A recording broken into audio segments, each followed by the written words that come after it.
name's Veronica Perez. I work for Child Protective Services. When I was 16, I fell and I broke both of my heels and compressed my spine.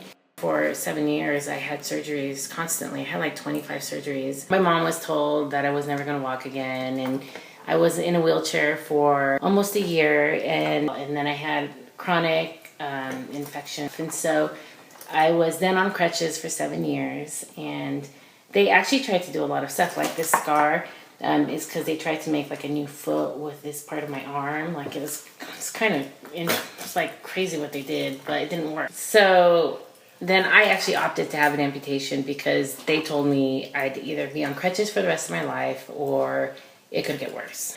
Since then, it was great. I actually had this specialist that did a special kind of amputation that made it really easy to heal. And I got my prosthesis like a month after I had my amputation, and I was walking right away, and it's been great since. So I was in the hospital for 2 months after my accident, and I feel like during that time I just kind of accepted like what was happening. That I got to do felt like a blessing. Like everything that I got to do felt like I was like overcoming what they told me I wouldn't be able to do.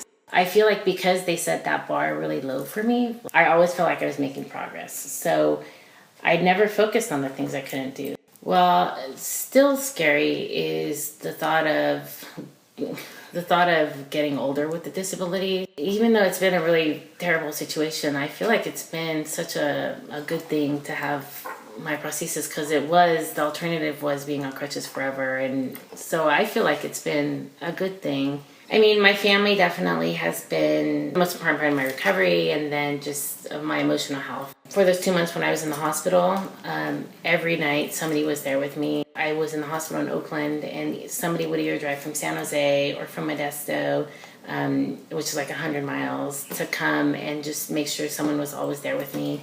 And then after I was out of the hospital, I was in a hospital bed at home for like 4 months, and there was always somebody there to help me, and they were just always so great about it. I think my family is the whole reason that I had such a good outlook about it, because I mean, without them I wouldn't have been able to do any of it. And then my fiance too, Sam, yeah, and we've been together 11 years. He and I met before I had my amputation, so he was there with me through that, so that was really helpful. You never know like how strong you can be. Like people adapt to the craziest things, and you think, oh, I couldn't imagine if that had happened to me, but you could, like just think of the difficulties that you experience in your life, and you would deal with them the same way. Like I always think everybody has their difficulties that they have to deal with, and people just adapt to the craziest things. I constantly am reminded that people just survive.